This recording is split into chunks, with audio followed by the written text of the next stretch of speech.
سلامونه درنو اوریدونکو، په دې هیله چې جوړ او روغ به یاست. نن د رښتینې مینې روغ لیونی ناول څلورمه برخه درته پیلوم. په دې هیله چې تر پایه راسره پاتې سئ. ملا وویل نیکبختو پسه راولئ او شکرانه هم په اخه راکړئ. نو زه به که څه هم پر ما زحمت وي ستاسې په خاطر تکلیف پر ځان یوسم. ملا ولاړ سو او له غوټکیو څخه یې یو څه خامتا راوایستله. اول یې پر کاغذه څو کرښې ولیکې، بیا یې د کرښو منځ په څو عدودو ډک کړ. وروسته یې کاغذ د خامتا په لایې کې ونغښت او وروسته یې سپڼسۍ پر وپیچي.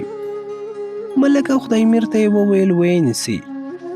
زه حیران وم د ملک او نورو کلیوالو په احترام چې زما دپاره یې ډېر زحمت ګاللی و. ما هم څه نسوی ویلی، خو دومره مې وویل ما مه نیسئ، زه تیار یم. ملا وویل اوس به دستي ښه سې. او په داسې حال کې چې خامتا ته یې اور واچاوه، ملک دوی ته یې امر وکړ هغو زما لاسونه او پښې ټینګ ونیول او ملا زما پزې ته هغه د خامتا دود راوړاندې کړي. ما سر بلې خواته واړاوه او ومې ویل ملا صاحب دا دود ډېر تریخ دی. ملا صاحب په یوه معناداره لهجه خدایمیر ته وویل ټینګ یې کړه، دا پلت دود زه دونه په تنګ کړم نو ځکه مې د ځان خلاصولو کوشش وکړ.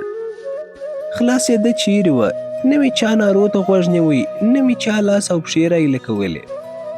ما چې هر څه نارې کړې چې اخندزاده صاحب زه تیار یم، هغه به ویل مه یې ایله کوئ ځکه چې جین او پیری ډېر دروغجن دي. چې زور پر راسي نو زموږ د خطا ایستلو لپاره داسې ډېر څه وایي چې سړی خیال کوي چې هغه په خپله ناروغه وایي. زه دود بالکل له آله ایستلی وم او له ځانه یې بېځانه کړم. خو کله چې مې سترګې خلاصې کړې ځان مې په یوه کږدۍ کې ولید او هلته مې ډېر نارینه او ښځې خپل چار چاپېره ناست ولیدل. ما حاضر کسان یو یو له نظره تېراوه او حیران وم چې دا چیرې یم. ناببره مې یوه داسې څېره تر سترګو سوه چې لیدو یې ماته یو داسې شان خوند او خوشحالي راوبخښل چې د هغه تفصیل نسم کولی. خدایمیر وویل یو ګړی یې مه غږوه، تر اوسه لا نه دی پر حال. زه پوهېدم چې دا کښتۍ د هغه کریم کاکا کور دی کوم چې یې موږ ته د چای څښلو ست کړی و او له موږ څخه یې ژمنه اخیستې وه چې په بیرته راتلو کې به چای ورسره څښو. او هغه نجلۍ چې ما د اوښ په بارېدو کې مرسته ورسره کړې وه د دې کور د غړو څخه ده. د ملا صاحب د خامتا دود ټوله مزغو ته ننوتلی و او حلق مې ډېر تریخ و، سر مې ډېر دروند و او په غوږو کې مې یو ډول ګنګهار و. خو د هغې نجلۍ لیدو ټول تکلیفونه راڅخه لرې کړه. څو دقیقې غلی پروت وم او ټول ناست کسان مې یو یو تر نظر تېراوه. هغې نجلۍ چې د مینې مرغۍ زما د زړه په عالم کې پرواز کاوه، لیدل چې تر سترګو یې لپې لپې اوښکې بهېدې. که چیرې تاسې زړه بایللی وي پوهېږئ چې د معشوق د اوښکو لیدل د عاشق و زړه ته څونه خوشحالي پیدا کوي. ټولو ناستو خلکو ما ته په داسې نظر کتل چې ما محسوسه کړه چې زما پر حال زړه سوی لري او ټول زما د جوړېدو ارزو لري. ملک وویل معلم صاحب څنګه یې؟ ما ورته وویل ملک صاحب اوس خو شکر دی ښه یم، مګر سر مې ډېر راته دروند دی. ملک وویل مه وارخطا کېږه، خدای به دې بالکل جوړ کړي. ملا صاحب داسې پوخ تعویض درکړ چې بیا به په عمر کې داسې حال درپېښ نه سي. ما ورته وویل ډېره مننه، تاسو ټولو ته دې خدای تعالی خیر درکړي. کریم کاکا وویل ګلالۍ ورسه وګوره چې هغه تعویض ته یې پوښ ورګنډلی دی که یا. ناسته نجلۍ ولاړه سوه او لږ ګړی وروسته یې په یوه شنه ټوکره کې پیچلی تعویض راوړ او سمدستي ملک هغه زما په غاړه راوځړاوه. ملک وویل معلم صاحب د کریم کاکا لور ستا پر ځواني او مسافرۍ زړه خوږې سوه او یو ری یې در باندې خیرات کړ. موږ ډېرې غوښې وخوړلې، ستا اشتها ورته سته که یا؟ ما وویل ملک صاحب زما اشتها بالکل بنده ده، البته که لږ چای وي وبه یې څښم. حلق مې ډېر تریخ دی، ګوندې دا تریخوالی یې ورک سي. هغې نجلۍ چې تر سترګو یې لا اوښکې روانې وې ویې ویل بابا د شیدو چای به ور جوړې کړم. کریم کاکا ورته وویل هو بچو دا خو دې بیخي ډېره ښه خبره وکړه، خو ګوره چای یې هغه زما له چایو څخه ور واچوه ځکه هغه نورې چندانې ښې چای نه دي. نجلۍ ولاړه سوه او یو ګړی وروسته یې په توره چای جوشه کې د شیدو چای راوړ او ماته یې په خپلو لاسو راواچولې. زه له ځایه پاڅېدم او د چای په څښلو مې پیل وکړ. نجلۍ دوې سترګې ماته نیولې وې او نورو ناستو وګړو په خپل مابینځ کې خبرې کولې. ما د هغو خبرې نه اورېدلې او د نجلۍ هغه ښکلو لاسونو ته چې د چایجوشي لاس یې په نیولي وکتل او د خپل راتلونکي ژوند په فکر کې ډوب وم. او له ځانه سره به مې ویل چې دوی خو به سبا یا بله ورځ حتما له دې ځایه کډه کوي او تر پسرلي پورې خو به بیا نه راځي. کاشکې داسې سوي وای چې زه هم له دوی سره تللی وای او له دې مهرباني سره مې په یوه کلي کې شپې او ورځې تېرولی. لکه چې زما دغه هرزو خدای تعالی قبوله کړه. کریم کاکا ما ته مخ راواړوه او راته ویل معلم صاحب دا نو د غریبو کوچیانو چای دی. خدای خبر چې څنګه به وي او ستا پر طبیعت به سمې وي که به یا. ځکه تاسو خو په چیني لوښي کې چای څښئ او په داسې تورو چایجوشو عادت نه یاست. ما ورته وویل کریم کاکا تا ته د خدای تعالی خیر درکړي چې دغه دې راسره وکړه. زموږ په سر سترګو قبول دي. دا خو ډېرې ښې چای وې او ډېر ښه خوند یې وکړي. کریم کاکا وویل یاره ملکه ستاسې دواړې سمې دي. ملک وویل ولې؟ کریم کاکا وویل هو خدای تعالی په استراحت کې کړي یاست. حکومت هم خدای در باندې مهربانه کړي دي. ښه معلمان یې درته مقرره کړي دي. ملک وویل نو ستا کومه په وسه نه ده پوره چې یو معلم ته تنخوا ورکړي او در سره بویځې. کریم کاکا وویل کمه دی زموږ سره نو څوک ځي. که معلم را سره ځي خو تیار یو. ښه به یې نازوو پیسې به ورکوو. ما وویل کریم کاکا که ما غواړئ زه خو در سره ځم. کریم کاکا وویل ښه دی که دې زړه غواړي بسم الله ده. ملک وویل کریم کاکا دی چیرې تللی سي پر ده تکلیف دی. ما وویل یا ملک صاحب پر ما هیڅ تکلیف نه دی.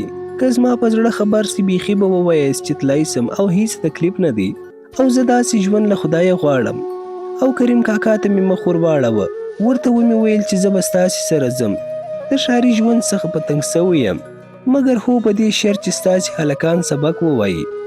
ګلالۍ وویل بابا دی رښتیا وایي ځکه که یې زړه نه غوښتلی چې زموږ سره پاته سي نو دی خو موږ نه دی مجبوره کړي چې زموږ سره پاته سي. راځئ چې دعا وکړو خدای تعالی دې زموږ دپاره ښه کړي. خدای میر په خندا سره وویل خورکۍ داسې ژر دعا کول پکار نه دی. موږ خپل معلم صاحب داسې ژر چاته نه ورکوو. که ډېر نه درېږي هغه د وري قیامت چې ورباندې خیرات کړی دي اوس به یې نغد درکړم. کریم کاکا وویل یا هغه وری پرېږده 20 داسې نور وري به ترې جار کړو. هغه وخت چې ګلالۍ وری پر حلالاوه هلته لا د ده د پاتې کېدو کومه خبره نه وه. ګلالۍ خپل وری د ده د ځوانۍ او مسافرۍ په خاطر پر حلال کړي وو او بله دا چې ده د اوښ په بارولو کې مرسته هم ورسره کړې وه او هغې ژمنه ورسره کړې وه چې ته زموږ کلي ته راسې یو ښه وری به درکړو. ملک وویل معلم صاحب دا خبره خو کرار رښتیا کېږي. موږ خو تر اوسه ټوکې بللې. اوس ستا او د کریم کاکا خبرې داسې دي لکه دواړه چې رښتیا وایاست. ما ورته وویل دلته د ټوکو ضرورت نه و ځکه زه حکومت د دې دپاره روزلی یم چې د دې وطن بچو ته تعلیم ورکړم. زه په ډېره خوشحالۍ ستاسو سره خدای پامانۍ کوم او له دوی سره اوسم. تاسې دونه مهرباني وکړئ زما نوکر او کالي راولېږئ. خدای میر وویل نو ته اوس زموږ سره یو پله کلي ته هم نه ځې؟ ګلالۍ وویل یا هغه نو کلی څه کوي نوکر او کالي یې تاسې ورته راولېږئ. ستاسې زړه دی چې په دې بانه یې ووځئ او بیرته یې پښېمانه کړئ. خدای میر وویل ښه دی خورکۍ چې تاسې سره خوښ سواست نو زموږ به صبر په خدای وي. ملک وویل کریم کاکا معلم صاحب خو دې راڅخه وګرځاوه اوس یې خدای تعالی پر تاسو پورې مبارک کړي. خو ګوري معلم صاحب حتما ستاسو په کوچنیانو سبق وایي. که هغوی سبق ونه وایه نو دی خوشي ستاسې سره نه پاتېږي او در څخه ځي ځکه ماته د ده خوی معلوم دی. ګلالۍ وویل خود به نو سبق وایو چې کتاب وي ملا وي نو ولې به سبق نه وایو؟ سبق خو د خدای تعالی د دوستانو زده وي. کریم کاکا په خندا سره وویل نور به یې ټوله ووایي خو ګلالۍ هسې درواغ وایي. یوه یا 2 ورځې به یې ووایي بیا یې زړه ځینې تورېږي. ګلالۍ وویل ولې بابا ما له هغه بل ملا صاحب څخه څونه سبق ووایه تر ټولو کلیوالو زه مخکې نه وم. کریم کاکا وویل ګلالۍ ولې درواغ وایې ما په زور سبق ته نه لېږلې. ګلالۍ وویل هغه ملا خو ډېر خوش و زه به ډېره ځینې ډارېدم. ملک وویل ښه نو موږ به اوس ولاړ سو. زموږ څخه مو معلم صاحب وګرځاوه موږ به اوس د کلي خلکو ته څه وایو. ما ورته وویل یا ملک صاحب زه اوس در سره ځم سبا به له ټولو کلیوالو څخه خدای پامانۍ واخلم، بیا به راسم. کریم کاکا وویل معلم صاحب رښتیا راځې که دې تر اوسه پورې مسخرې کولې؟ ما وویل حتما راځم، اخر پښتون یم او ژمنه مې کړې ده. موږ د کلي خواته روان سولو. چې کلي ته ورسېدو ملک خپل کور ته ولاړی او نور کلیوال هم ولاړل. زه هم خپل کور ته رالم. نوکر چې زه جوړ ولیدم ډېر خوشحاله سو او ډېر شکرونه یې ایستل. دستي یې چای راته دم کړ. چای مې وڅښلې. تر چای څښلو وروسته مې وویل غازي زه خو سبا ځم د کوچیانو معلمي کوم، ته راسره ځې که یا؟ غازي وویل دا څه وایې؟ د کوچیانو معلمي څه کوې؟ دا ستا نازولی ځان او د کوچیانو معلمي، دا سودا بیا کله در پیښه سوې ده؟ ما وویل غازي زیاتې خبرې نه دي پکار، ووایه له ما سره ځې که یا؟ غازي وویل زه خو مشر د دې دپاره رالیږلی یم چې ستا خدمت وکړم. که ته په غرو کښې ژوند کوې هم به زه در سره یم، او که په دښتو کې هم به در سره اوسېږم او نه در څخه جلا کېږم. ته چې د خان زوی او په ډېر ناز یې لوی کړی او حاضر یې د کوچیانو په تورو کږدیو کې چې خدای خبر هغه هم در ورسېږي د ژوند کولو دپاره که یا تیار یې چې هلته معلمي وکړې؟ خو ګوره که بیبي او بابا خبر سي له ډېرې اندېښنې څخه به مړه سي.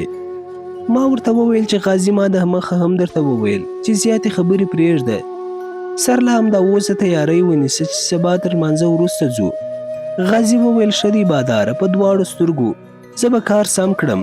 اوس خو کوچیان سولو او تر دې وروسته به هره شپه کډه خلاصوم او هره شپه به یې تړم.